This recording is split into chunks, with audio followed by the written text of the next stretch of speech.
De cuáles son esos delitos que originalmente, o que digamos de una manera convencionalmente válida, debieran estar o pueden estar reconocidos como delitos que ameritan una prisión preventiva oficiosa, y en cuáles otros ha sido un tema de una extralimitación y un abuso por parte de los órganos legislativos para ir incluyendo esos delitos.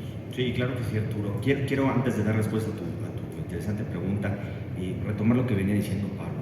A ver, me parece que en el sistema de justicia penal acusatorio la figura de la prisión preventiva oficiosa pues es una figura que nació muerta o debió haber nacido muerta, y lo digo así de manera contundente porque es incompatible con el sistema de justicia penal que tenemos hoy. Se ha pensado que en ciertos casos particulares, y ahí voy a referirme a la pregunta que me haces, muy concretos de aquellos delitos vinculados a actividades de delincuencia organizada, con las particularidades que eso implica, en donde se pretende proteger en ese régimen de excepción al propio Estado, al propio juez, de que no tenga que ser el juez el que decida en una audiencia si otorga o no una medida cautelar diversa a la prisión preventiva.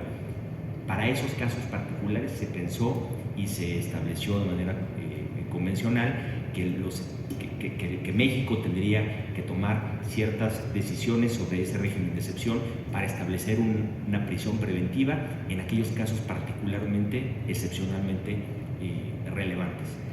No así para todo el universo de los demás delitos que no están sujetos a ese régimen de excepción. Y en ese punto particular, me parece que la prisión preventiva oficiosa se ha utilizado como un instrumento de carácter político, algunas veces también de carácter electorero, y no se ha entendido que el mantener a una persona en prisión preventiva oficiosa no es sinónimo de combatir la impunidad, no es sinónimo de justicia. Es simplemente una medida cautelar que debe de garantizar y asegurar la presencia del imputado en el juicio, proteger a la víctima o al ofendido o a los testigos y la buena marcha del procedimiento. Es una medida de carácter provisional mientras se sigue la investigación complementaria. Y por tanto, o la investigación inicial y complementaria en aquellos delitos en flagrancia. Y por tanto, es importante que se determine que esta figura lo que está propiciando es que está desincentivando la investigación de las fiscalías. En aquellos casos en los que las personas se encuentran sujetas a una prisión preventiva oficiosa, las fiscalías dejan de investigar, dejan de esclarecer los hechos como fin fundamental del sistema de justicia penal acusatorio en la fase de investigación, porque ya está detenida la persona. Para ojos de la sociedad ya se hizo justicia, se hizo un juicio sumario, un juicio público sumario, y se determinó que esa persona que se le está acusando de que cometió un hecho delictivo ya está en la cárcel. Entonces ya nos quedamos tranquilos como sociedad. Las fiscalías palomean su caso, ya está cubierto, y entonces pues vamos a tratar de alargar lo más que se pueda, tenerlo en prisión preventiva oficiosa, porque no tengo yo la pericia, la intención, el estudio, la técnica, la profundidad para poder aportar los elementos, los datos de prueba que me permitan acreditar en ese procedimiento la plena existencia del hecho delictivo y su plena responsabilidad penal. Y entonces, y esto ha sido resultado también de lo que se reflejan en estas encuestas que mencionaba del INEGI. En aquellos casos en los que las personas están sujetas en prisión preventiva oficiosa, solamente en un 3% de esos casos han tenido sentencias condenatorias. Fíjense ese dato que es revelador. Y entonces, contrario al argumento que han utilizado en esas consideraciones que mencionaba Pablo para el caso concreto de los gobernadores, el argumento pues se cae por sí solo.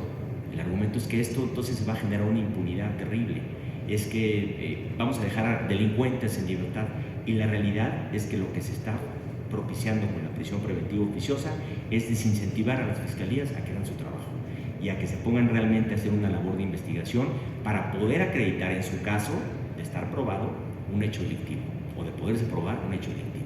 Si el Estado no puede probar un hecho delictivo, la persona tiene que estar derivado de sus derechos humanos, tiene que estar en libertad, tiene que ser absuelto y no puede ser condenado. Ahora,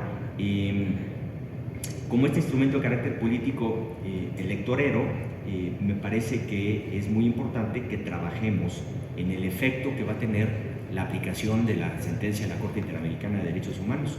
El efecto que se busca no es liberar de inmediato a los delincuentes, lo que se pretende es que se analice caso por caso cuál es la situación particular de la persona que está detenida y de manera justificada en su caso se le imponga una prisión preventiva, si es necesario. Y si no es necesario, cualquier otra medida cautelar, como las que mencionaba Pablo, que están previstas en el Código Nacional de Delitos Penales, sería suficiente para asegurar los fines de las medidas cautelares, que es la presencia del imputado en juicio y proteger a las víctimas, al ofendido, a los testigos y el buen desarrollo del procedimiento penal. De manera que ello pudiera analizarse particularmente en cada caso específico y no tendría que ser generalizado. Esto, desde luego, no genera impunidad. En ANADE, desde hace algunos años, hemos hecho algunos pronunciamientos como peticiones concretas del sector empresarial y nuestra postura ha sido muy clara. La prisión preventiva oficiosa no debe de aplicarse para aquellos delitos fuera de la delincuencia organizada. Otro debate sería de lo que ya sucedió hace algunos años o meses en que quisieron incluir a los delitos fiscales como de delincuencia organizada, un despropósito y una cuestión completamente absurda. Ese es mi comentario sobre el